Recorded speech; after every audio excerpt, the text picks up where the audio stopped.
Hi, and welcome to Art Lab, a podcast dedicated to conversations on visual culture with me, Kamaini. Today, we have with us webcomic artist and graphic novelist Appupen, creator of the internet's dubious superhero, Rashtraman. On today's episode, the second in our two-part series on the webcomic as political form, we discuss how visual satire can show us the workings of power, the history of cartooning as political critique in post-independence India, and why the MCU is a technocratic dream.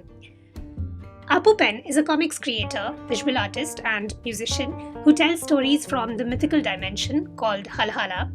His work on the original mythology of Halahala since 2005 has produced 4 graphic novels and 2 self-published comic books. Moonward, published by Blaft, Legends of Halahala and Aspirus from HarperCollins, and The Snake and the Lotus from Context Amazon Westland. Rashtraman, and Garden of the Snake are his 2 self-published works. Appupen launched his online comic series with the popular superhero satire Rashtraman and the politically charged Dystopian Times in 2015. He is the founder-editor of Brainded India, an arts collective with an agenda. Welcome to the show, Appupen, and thanks for joining us.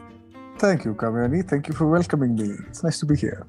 Before we continue, I'd like to let our listeners know how to access the material accompanying our conversation. To view the images and other material being referenced and discussed in the episode, click on the link in the show notes to access the guide. You can also find the link to the guide for each episode in our Instagram captions and tweets. So the first time I saw your work was actually not online. It was at a protest at Jantar Mantar, the classic venue. Somebody had printed out a pamphlet featuring Rashtraman and they were distributing it among the protesters. For our listeners, I'll just very briefly elaborate. Rashtraman is a character, as I mentioned, from a satirical webcomic series by Appupen called Rashtraman. And it's set in a dystopian world that is also reminiscent of contemporary India called Rashtriya. George, you've put out 3 parts of this series. There was one in 2016, which was Guardian of Rashtriya, and then in 2018, you put out Chronicles of Kaurashtra, both on your website, braindead.in. And then, of course, you came out with a self-published book called Rashtrayan. Why and how did you conceive of this character? I've been into comics for a while. From 2005, I've been trying to make comics that make sense. And I got published in 2009 with Moonward, where I introduced this world called Halahala, which is like a parallel world. And where we can relate to a few things, but the reality is can be different also. It has the freedom to like take any sort of proportion that the story demands. So I thought it's a nice place to set all my stories. And with my work, hopefully if I stick with it and I live longer or something, I can develop this world. I thought that could be a nice way to like dedicate work to one thing. So Halahala has many aspects to it. We went through a very heavy corporate takeover and a god man and things like that in the beginning of Halahala. And now different parts of Halahala started developing a lot more. There's the ancient time where evolution was had taken a different course. There's a lots of stories set over there. And then there's the inner, deeper Halahala, which is sort of like in a mind space or a dream or something. And then there are these cities that are popping up. The point is there is no one definite map to the fantasy world. It's a fantasy world and it keeps changing. Maybe time is different. Maybe like there are different dimensions in there. But I don't want a map and a mountain which says the dragon lives behind the mountain. That's not the kind of fantasy world it is. We want to address many things. We want to talk about things that occupy our mind and are maybe disturbing us and not getting us comfortable in some place. So then this idea of power was playing in my head a lot. Then because we were coming at it from the corporate angle, corporate power taking over and changing the world to suit its own goals. And from there, it became the power that influences people and how you can, if you have power, how do you show it off? Things like that became the interest.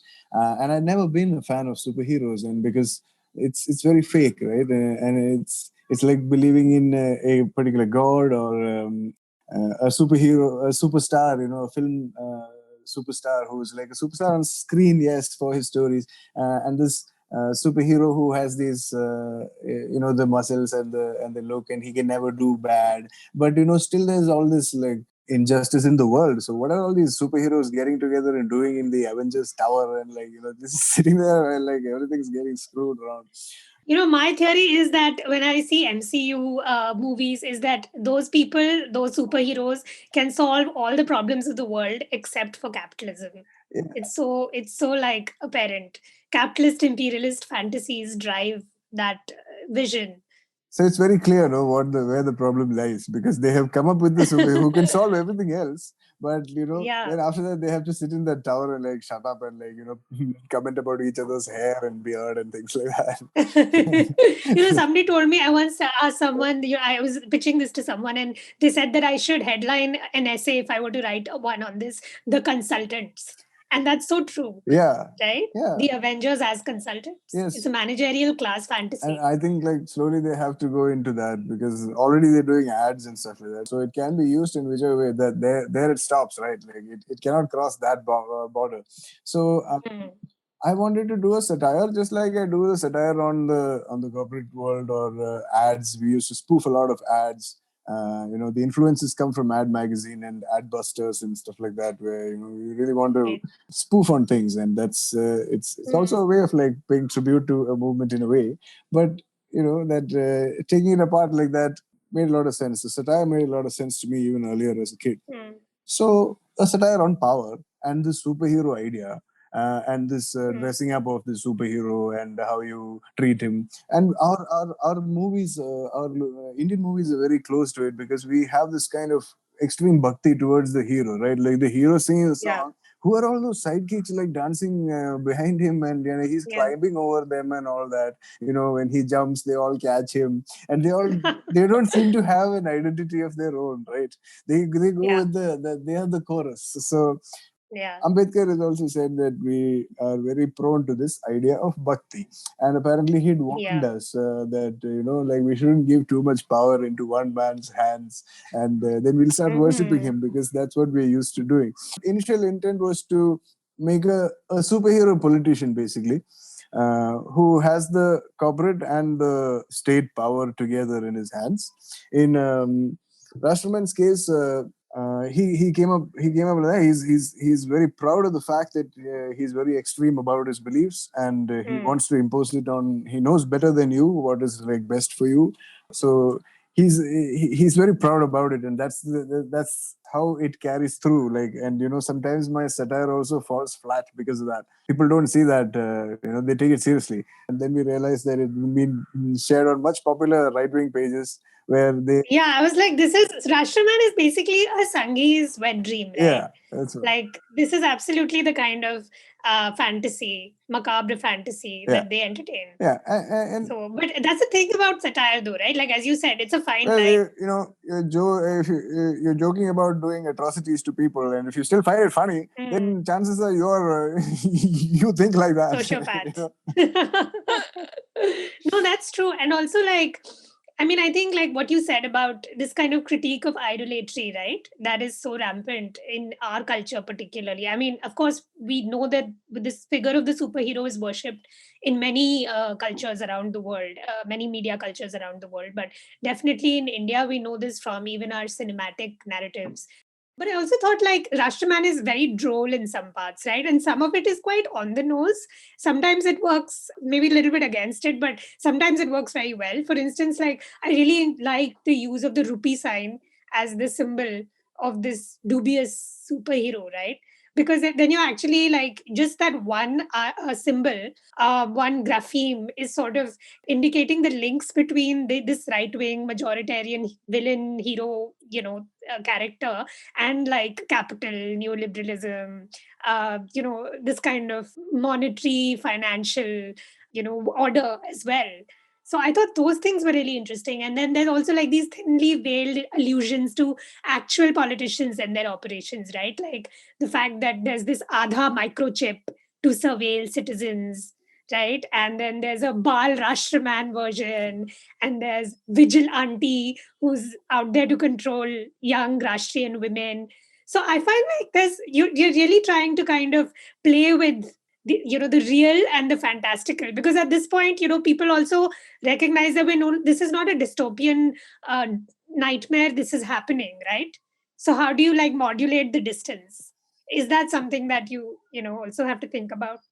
Right now, I think of it as complete fantasy, but I have definitely drawn from what is happening around. You don't have to take like actually these stereotypes exist in most countries. If you inspect, like analyze their political team or whatever, you will find that they all know now that they have to use media. So I have Propagandu to like Propagandi now. He used to be Propagandu in Mm. season 1.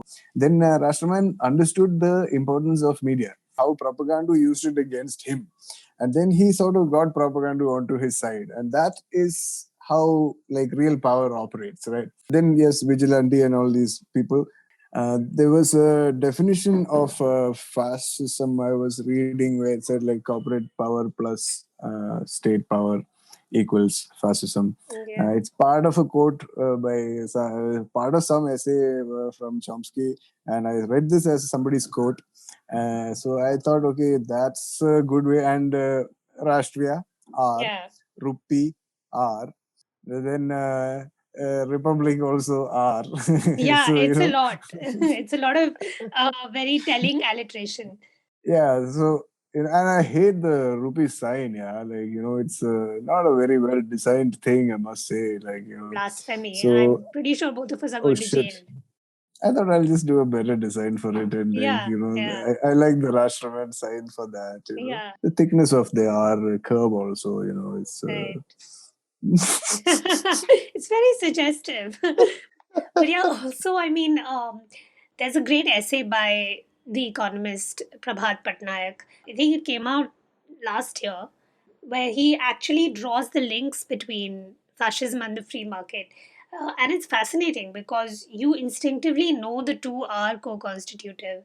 And in this country, and in most countries in the world, people are just really not being able to make the connection. This they sort of will talk about cultural illiberalism Yeah, at best, but still want to preserve globalization, finance capital, neoliberal dominance. And that is really like that yeah. like makes no sense, because the two go hand in hand. So you have to decimate both if you want to be rid of this current state of affairs. You can't just magically get rid of fascism unless you do the same with corporate oligarchies.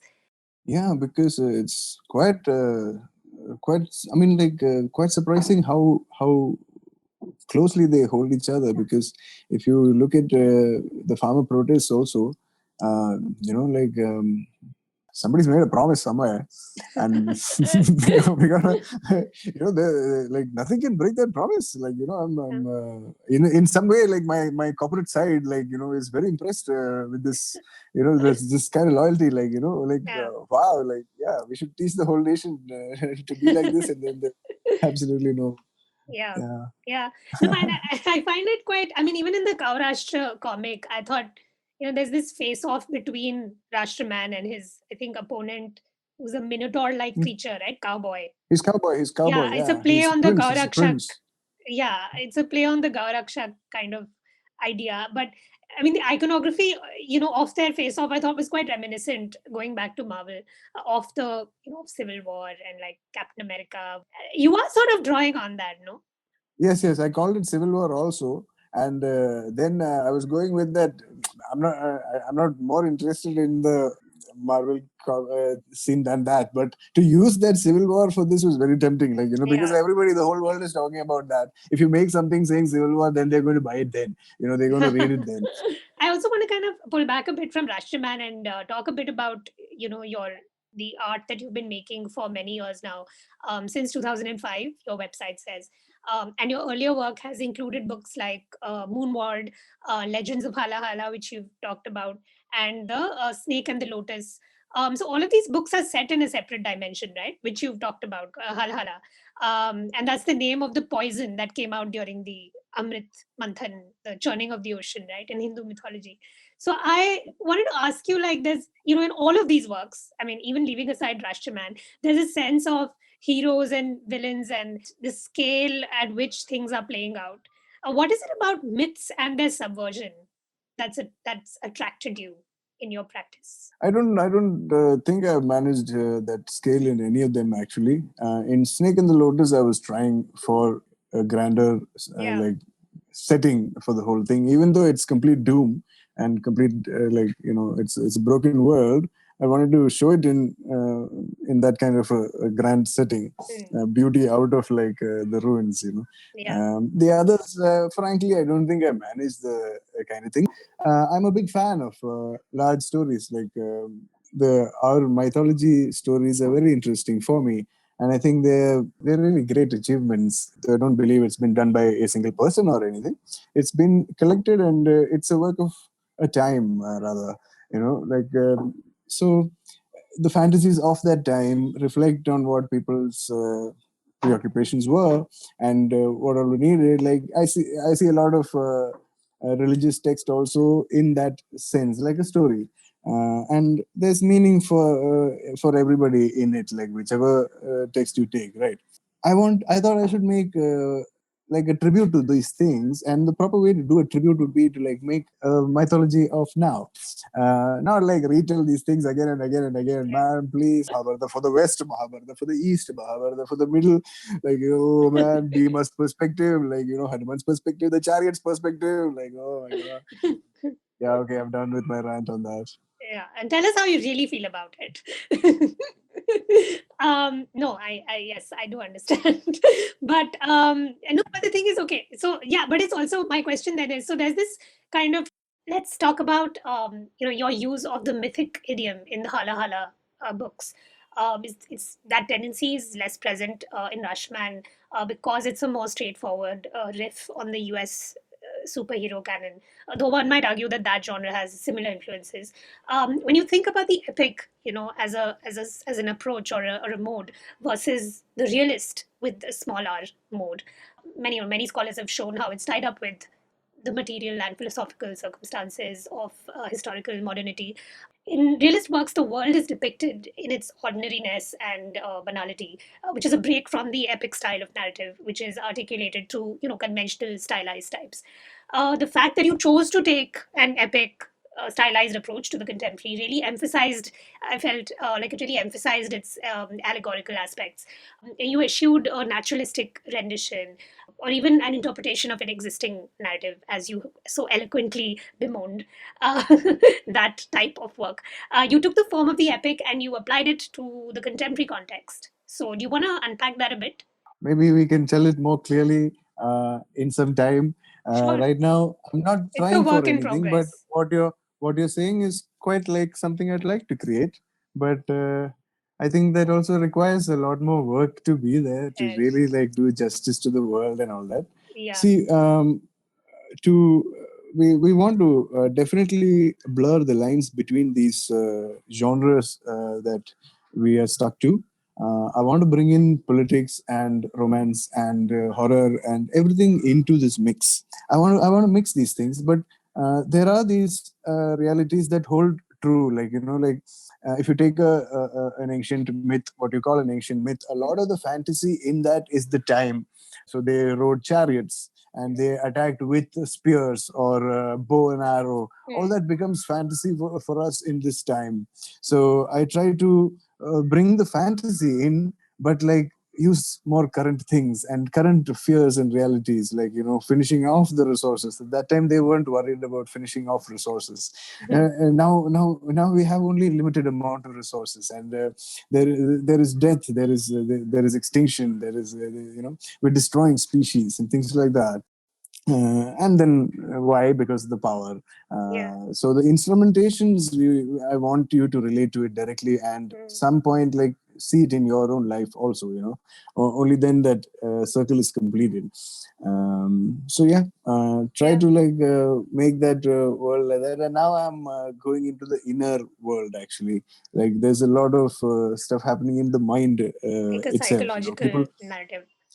Yeah, people are trying to catch you in your mind, it's Mm. not outside, it's how you think that matters. So, like when I was looking at the work in your books, in Moonward, for instance, seems like there's a lot of painstaking pencil shading involved, and in the Snake and the Lotus, I thought that the brushwork seems apparent. So, I do want to ask, what are the tools and technologies you use, to make your work, and why those apparati?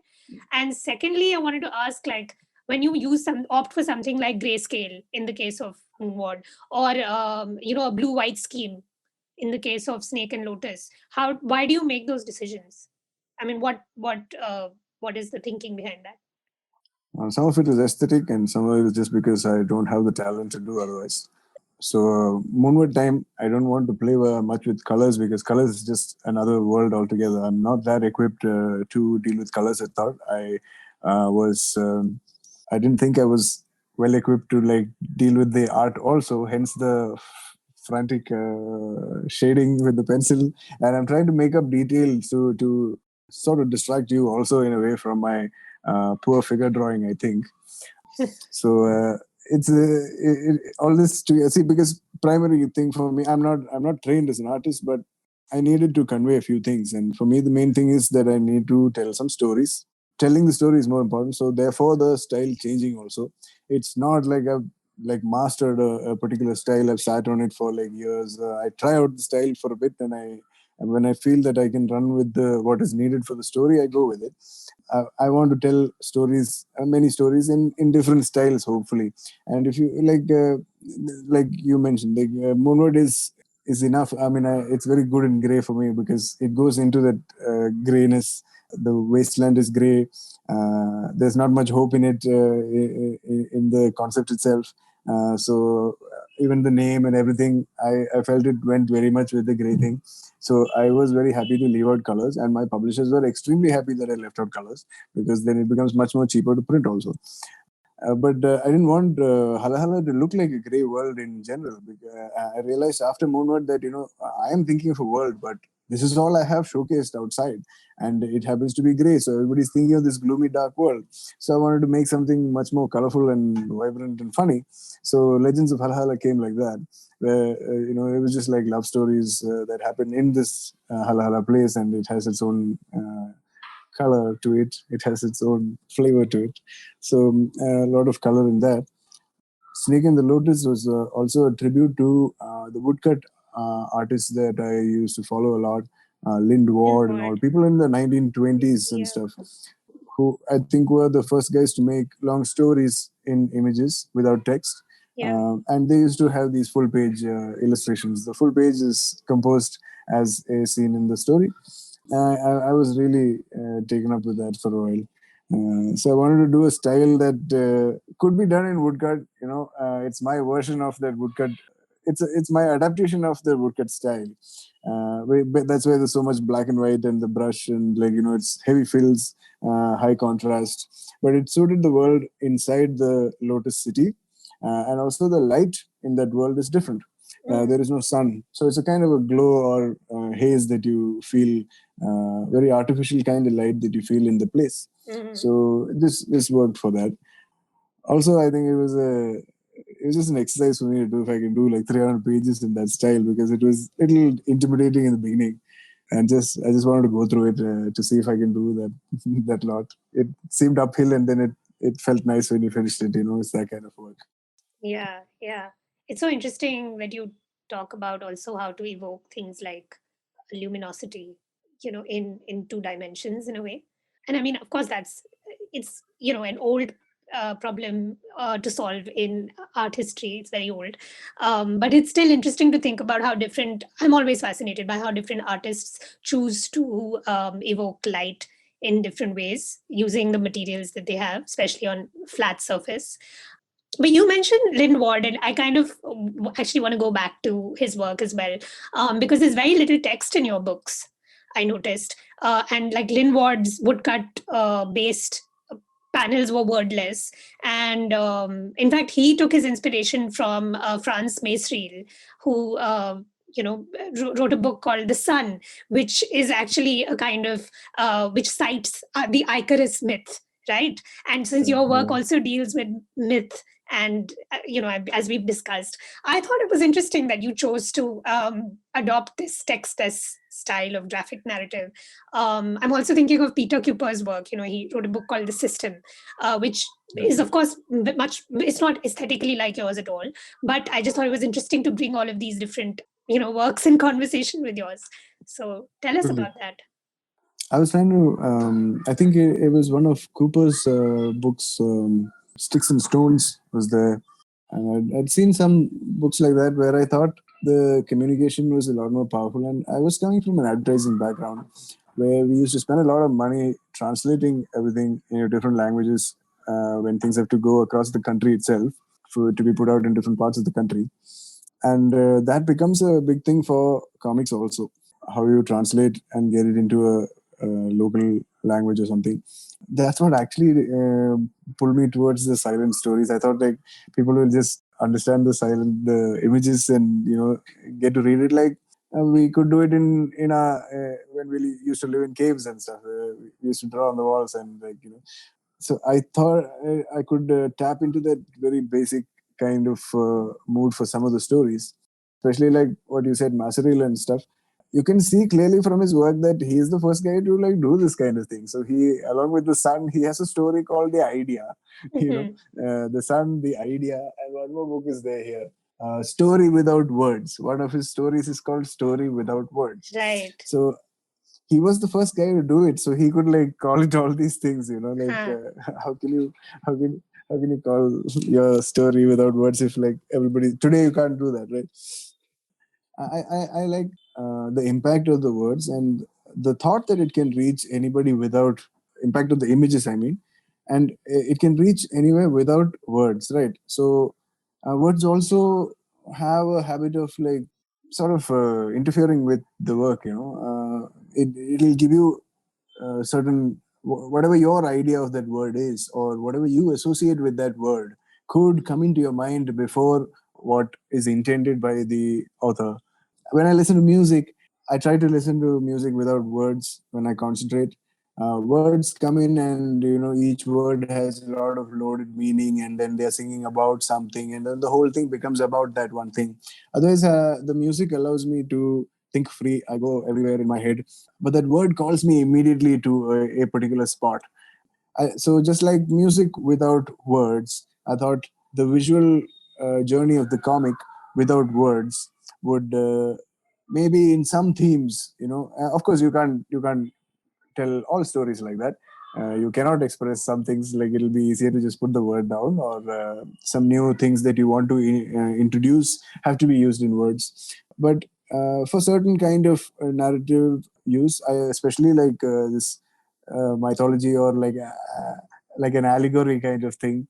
Wordless stuff is working because you need to have an idea in your head, like okay, it could go this way from here, because you already are sort of you're getting that story, you're anticipating the next move already, Yeah. and then it's a good way to use it without words. That works. Yeah. Rashtraman is again a spoof on the genre, so I want to Yeah. spoof on the look also. Okay, so there's a lot about how comics are printed.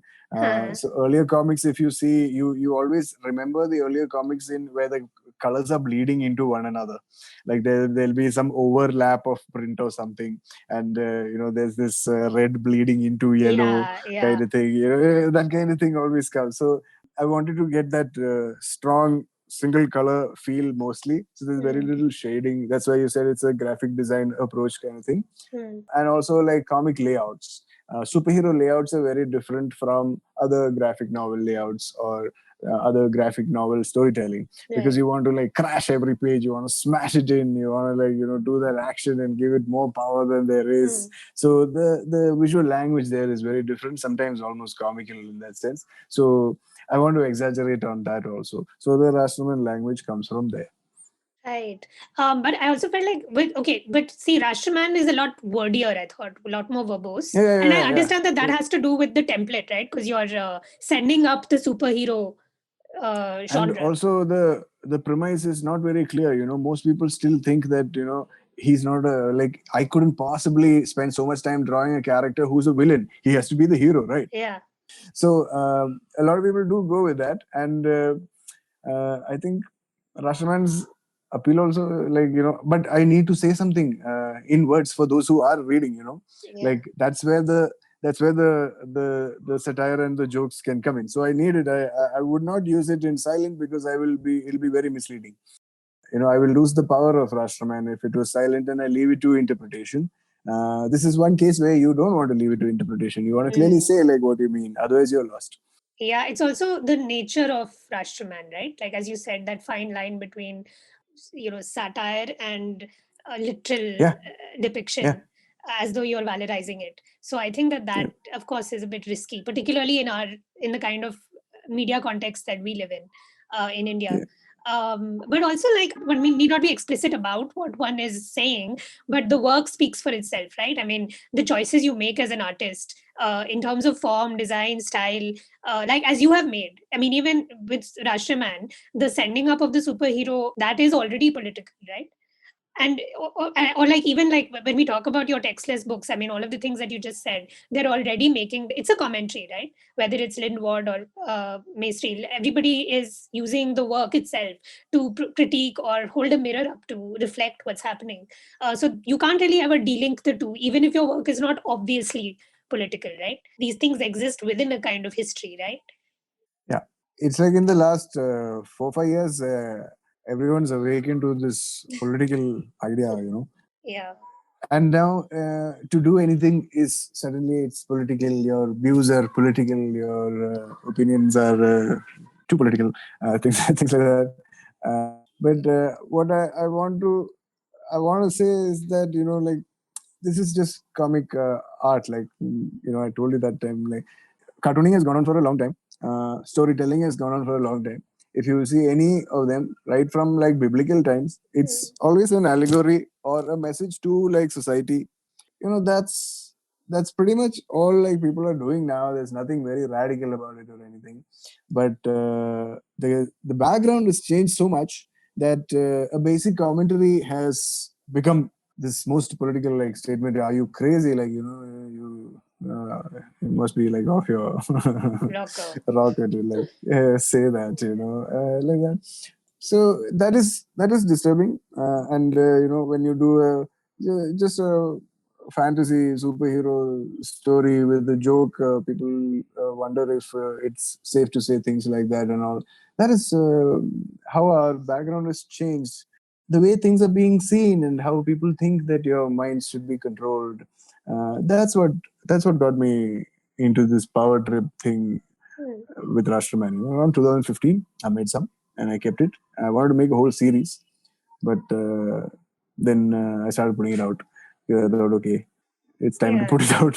Otherwise, the reality is going to overtake it, and I won't be seen as fantasy anymore. Yeah, I mean, so what spurred you to switch from books to webcomics? And what is it about that particular form that you find appealing as an artist? So, how do you think about the infrastructure of the internet in terms of how it's affected the form of the graphic narrative? Mm, it's a tough scene in both cases. I wouldn't like prefer one over the other. I would rather burn both. So books are being published, and it's a whole game of like distributors and publicity and going for lit fest and like belonging in that circle or whatever. But whatever, even if you do all this, I have a few boxes to check. But even if you do all this with people who've done it, the market is too small. The Indian market is too small for comics and graphic novels. So therefore, the industry is not pushing it or putting its money behind it. They are only interested in publishing some to say that, yeah, we own these titles. Maybe you can make a movie of it if you give us a lot of money. But it's not, frankly, like, none of it is worth it. None of it is good enough. I think Indian comics have to grow a lot. I think we have to like mature into one scene. So then books are published and it's sitting on shelves at like 400 rupees, 500 rupees, 600 rupees, like that. And frankly, even I wouldn't pay that much money to buy my book. So and it's An not selling a honest lot man. either. No, so here's the dilemma. Like, books are being printed, and all you get is that recognition of being published or something. Okay, I don't know for what reason, but still it means something for a lot of people. They want to get published, but there's no money unless you're like selling like some Hindu mythology story or something like that. Basically, you need really good volumes to like make money in that. So nobody is living on it, or Like Amar Chitrakatha types. no, like that, like Chronicles of Shiva, or Oh, something those, like yeah. Okay. Yeah, that. fair. Amar Chitrakatha also sells a lot, and Yeah. I'm actually quite a fan of like Amar Chitrakatha. I learned most of my mythology from Amar Chitrakatha. Then I went and like read up like the real The stories real and stories. tried to Like, like find wait, out what they were about. what? Yeah. Yeah, again the real mythology stories, which has been written and overwritten by so many people, so that's okay. Yeah. Many Ramayans, as A.K. Ramanujan wrote. We just need to get an idea of the story. We don't need to take it so seriously. As long as we don't take it that seriously, it's okay. Yeah. And I got the name Halahala also from an Amar Chitrakatha, actually. Like that Interesting. same story what you're talking about, like she was drinking the poison, and then it said like Halahala, and with an asterisk sign, like how Amar Chitrakatha usually does. And at the Yeah. bottom it says deadly poison. I was like, what? They they named a deadly poison Halahala. Hala. Halahala is just such a stupid name. Like it's so funny. Like it doesn't sound anything like a poison. How can they call it You're taking Halahala? up the real So issues here, George. huh? Yeah, I was just then I said, okay, my world is dark and funny like this. So Halahala is a funny enough name for that place. That's how I got into that. But yeah, so now you have this online thing where we can put up stuff. People can read it for free, which is not a great idea, and all the stuff belongs to these platforms, right? So it's in a way it's nice. I like it because I see a lot more art. I see that there is some sort of like agenda to put art every, I don't know, a few days or week. For everybody's putting up stuff. It's great to see that there's so much stuff being created, and also that people are seeing what is happening today in the present. When we were like trying to catch up with art, I would get a comic which is like from 1978 in 1988, and so that is my idea of comics. Tintin and Asterix were there, and Yeah. I thought they were like very current. And then later I realized that, oh my god, they were done in like 1960s and all that. So today you're getting to see what is happening now, which is very important. So it's great for exposure, and it's great to keep you in that thing. You want to like keep practicing. You want to make sure that you do one sketch like every week or something. It's good for that. Beyond that, what happens? None of this content, as you see, like it doesn't belong to you. Like we set up a page as a platform for art and any sort of visual play, basically. So animation comes in, satire, like whatever topics we like also be curated. There's me, there's Natasha, there's Ria. We're three friends who run this thing, Brainded. This is Brainded, yeah. And yeah, so we started, and I never thought it will have more than 5,000 followers. But like Ria is a very good curator, and she's been like putting, I think, the right kind of things. And we've also, I'm very pessimistic about these things. Like I don't expect people to like catch on, but I think like. We got like some curiosity from the people, because what we were thinking is there's nothing like Mad or Adbusters in this place, and I thought it's high time we do it here, because like the world is changing everywhere together right now. So that's how Brainded started, and we got a following right now, and now it's up to us to like keep like challenging that narrative But with also something your new and all that. Instagram presence, right? Appupen, which is Yeah. how I found you, for instance. Like I knew about your work, but that's how I knew that, like I discovered the person with the account. And I think that that's also, I guess, one of my questions. Like what I really mean to ask is that you're right about the distribution. You've talked about the distribution of this content through Braindead, and also its existence as a platform. I think what I'm also interested in is how the aesthetic decisions are dictated by the medium of the internet, in whether it's Instagram or whether it's Brainded, like how do you envision the form itself having been transformed by this new medium on which it exists? It's not a book anymore, right? So the page is not the unit in the classical sense. Yeah. Actually, it was a debate for me. The work is getting printed and it's sitting on some store, but I need people to see it if I am trying to talk to people or I want my ideas to get through. So it was a sort of moment where you decided, okay, you're going to put up this kind of your work, which is not like longer story format. They are in smaller capsules for you to consume. If it is a continuing story, people don't follow, people don't like keep the interest and come back to it or anything. It's all very immediate. The transaction is very on the spot. So we made these titles, Dystopian Times and some of the Rashtraman shorter ones, to appeal to this crowd. Because if we want to talk to people, if we want people to listen, then it seemed like this is the way to get through. And then that becomes a front to collect a bunch of people who like the thought. And if you want to take it further, we have more stories. We have longer stories, which I have printed also. Like one of the Rashtraman books is printed. It did very well, doing very well. Was it the for same print stuff. sort of? It was the same narrative, but in book form. No, it's a totally different. It's not there online. So The that's book story. interesting, right? Like the book form, it has different demands on the artistic decisions you make. See, I'm not a fan of like simplifying everything and feeding people exactly what they want. So I put up a whole set of like 10 stories of 10 pages each of Rashtraman last 2 months. Actually, November, December. We did a whole new series of Rashtraman that was not made for Instagram or the online consumption. That was made. This is a book form. Yeah, that is made for print, but I put it up online. It's tough to read online. You have to like. It'll be better if you go to the website and read it. But I know that not many people went and read it there. But I don't know. I'm not ready to just cater the whole story to that format, because it means like you don't say a lot of things. You can only say one thing at a time, and that's not the kind of narrative I like. This is meant for the corporate world or advertising, where it's that communication. That's all there is. There is no different layer to that communication.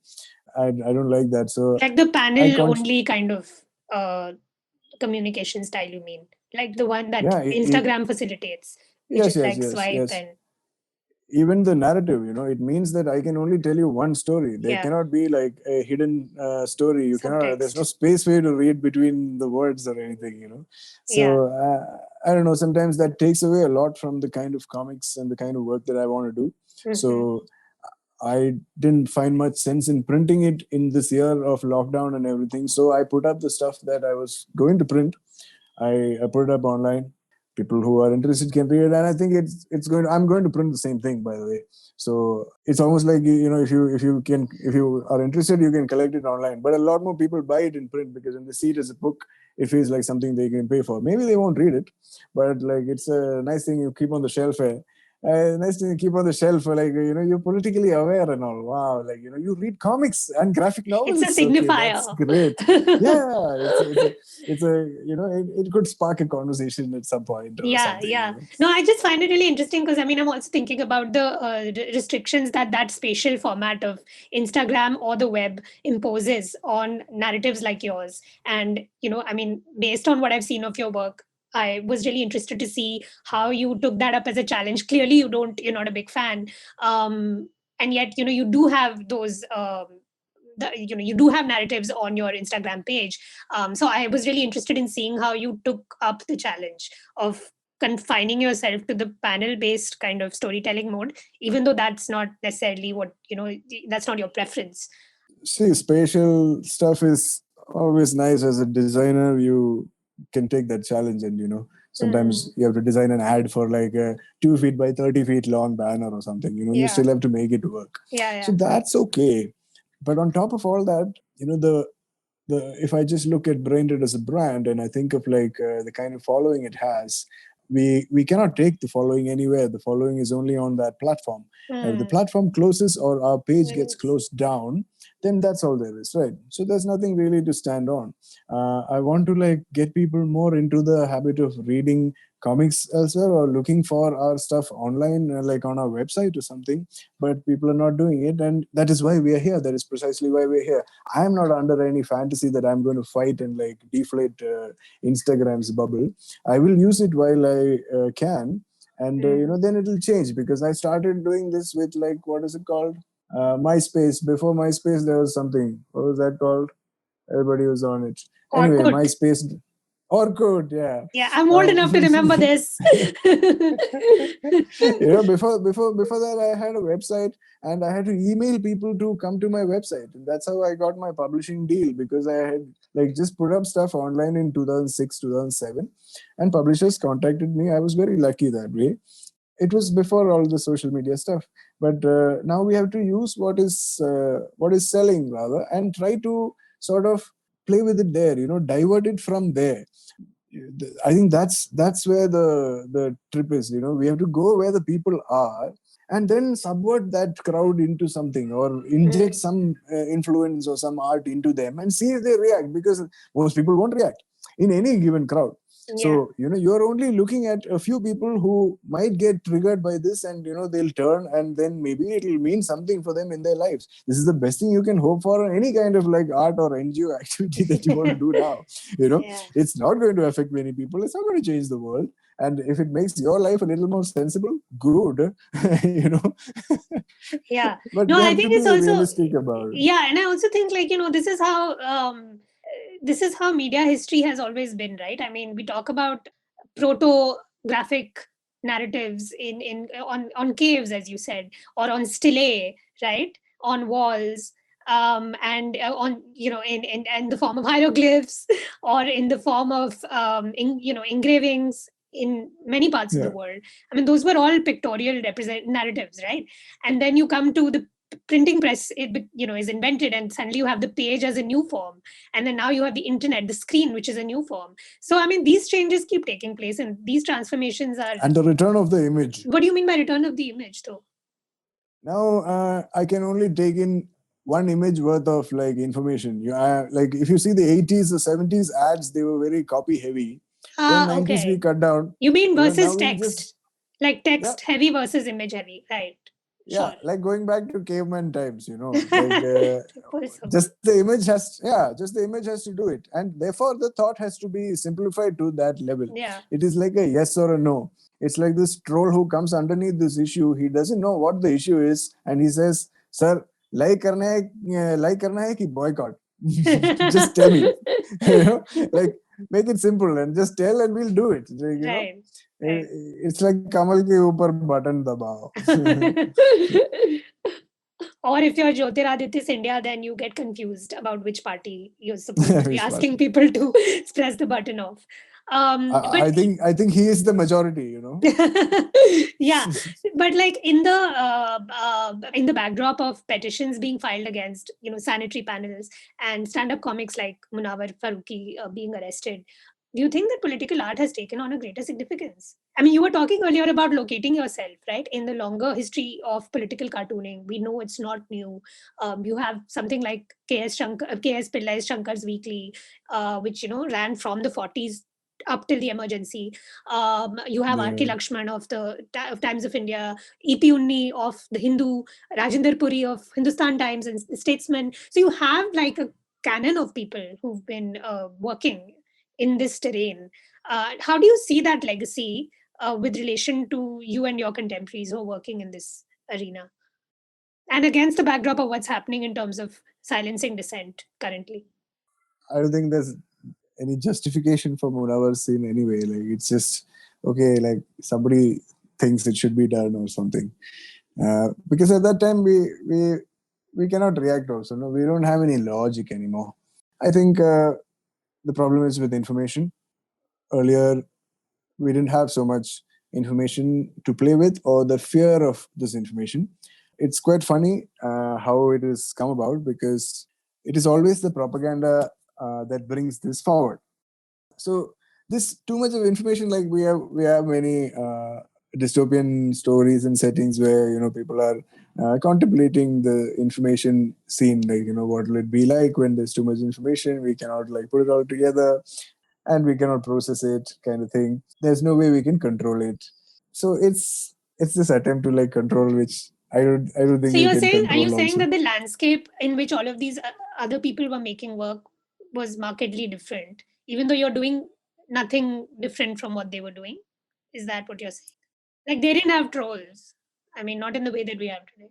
Yeah. And also this the spread of information at this level, it can reach anybody on the phone now. So people are more scared of information now. If They you want were. to stay in control, if you want to stay in power, now that it's getting through to everybody.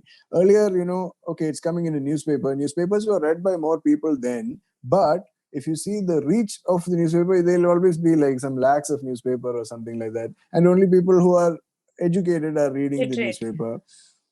So like the spread of information right into people's hands, into phones, that is what has changed this whole thing. It was very different. I was telling you, like Uni was telling us a story where we used to have this exhibition called Flaneur in the city. Uni, me, In and Bangalore. Gokul Gopal Krishnan. We've done it in Bangalore and Kochi. Okay. The three of us, Uni, me, and Gokul Gopal Krishnan. It was Gokul's idea. It was a nice concept. We made traveling stories from different cities. So we were sitting in the evening and we're talking about the scene now. And Uni has to make a comic for tomorrow, he said. And now he just does it like last minute. It's okay, like because earlier what he reads in the morning news that day is the final news till the next day. So they have the whole day to like work on the comic or anything. But today, like things are changing, and by evening everybody knows better than him what the news is. So he has to get on top of that again to actually like put out something. And I think that time, because if you see online also, there are a lot of interesting political cartoon guys now, and like you'll see a lot of them are cracking jokes on the same thing that happened the previous day. Mm-hmm. And sometimes I think it's a bit of a race to like see who cracked that joke first and all that. It's quite nice. But I also think that the minister who says that stupid thing that previous day, or that stupid statement that was made by some representative the previous day, is also orchestrated. It holds media. It takes that attention into that thing, and everybody repeats that story by this minister of a certain party. So the party gets mentioned a lot. Minister gets mentioned a lot. Even the minister's name nobody would have known before he made this blunder. And then after that you start hearing his name a lot. It's a nice PR setup. It's a good campaign. So I try to stay away from the daily comicking thing and making cartoons about particular people or particular incidents, because I think if we wait a few days we get a more zoomed out picture, and it might make sense. I try to think of the comic like you should be able to get the idea of it even a few years later, or even if you're sitting in some other place and you don't remember this particular yesterday's news. Otherwise we are riding on the news too much, and sometimes that's not the best way to go about it, I thought.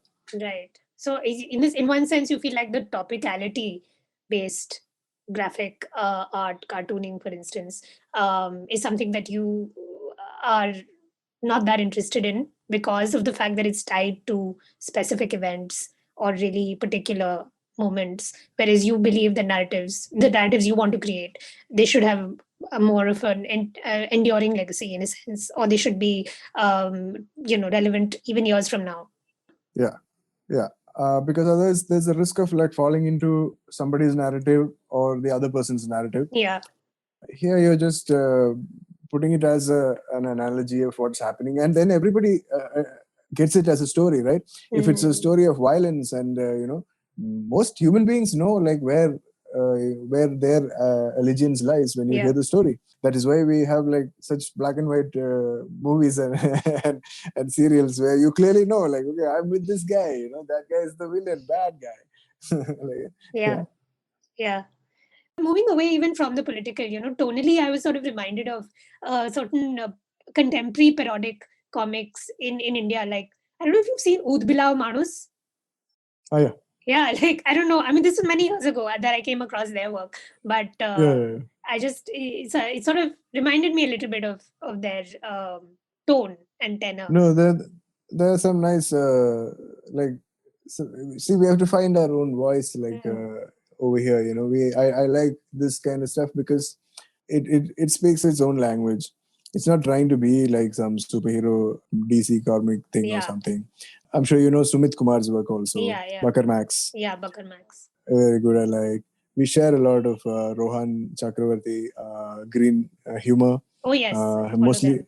mostly online stuff, but he's very like popular now. Sanitary, we used to like sanitary panels. We used to do a lot earlier. And now there are actually, you mentioned Jamun Kapret also. We just shared their story like just yesterday or day before, and I Yeah. thought like you would mention. I like to see there are more and more voices coming, and more importantly, aesthetic and like more involving things coming. Like people are taking the story forward. That's really nice. We need a lot of people to come in and do it, even if it's just for a storytelling thing. I'm not looking at it only as a political tool or anything. Yeah. It's just like people expressing. Like you can start expressing about anything now, Yeah. and like you will end up saying things like "Don't kill the world" and "Don't kill other people" and all that. Even that is Well, politicized now. yeah, I mean, the Yeah, sense that, that's like, of course, everything is political. One could argue, and people have argued, the Amar Chitra Katha is pretty right wing, and it's definitely been co-opted much more aggressively by ideologues of the right wing today, right? So yeah, nothing is above a political agenda for sure. It's just a yeah. question of how implicit and explicit it is, right? And I'm not even saying the artist is always conscious of their political motivation when they're making it, of course, but your own values and your worldview will inform the work you make. So yeah. Yeah, if you say like don't cut a tree, it becomes like, are you against development? Absolutely, that's political too. You you are know? like a probably some kind of fat cat who wants to land grab and make money, right? If you think that somebody Yeah. making a comic about environmentalism is evil or bad. No, some minister had actually said that I had made a Rashtraman comment on it, like where he said trees are against like a deterrent to development. They're standing in the way, kind of thing. I like the El Topo poster behind you. I mean, it's quite cool. Do you think you take any inspiration from Jodorowsky? Yeah, I think so. I like Jodorowsky, Mobius. There's a lot of thinking, and Huxley. I think a lot of my thinking got freed by listening to some things these guys said. Maybe, I don't know, but these are just like downloaded from the net and printed on my own printer. Right. So Why I was not? just trying out the printer actually, and then by It's the time as I good a printed. reason as any to print out Jodorowsky. It was really nice talking to you. And I'm so glad that we had this conversation. I think that it was really interesting to navigate all of this. Thank you so much for being on the show with us. It was great to have you and to talk about all of this with you. Thank you, Kavyani, and thanks for keeping that spirit up with your expressions. I was like wondering it's getting through, and it was nice. It was really nice to be here. Thank you for tuning in to Halahala with Appupen as we discussed supervillains masquerading as superheroes. If you enjoyed the podcast, please like and share the episode over social media. For more information and updates, you can follow us on Instagram at art.alap and on Twitter at RTALAAP.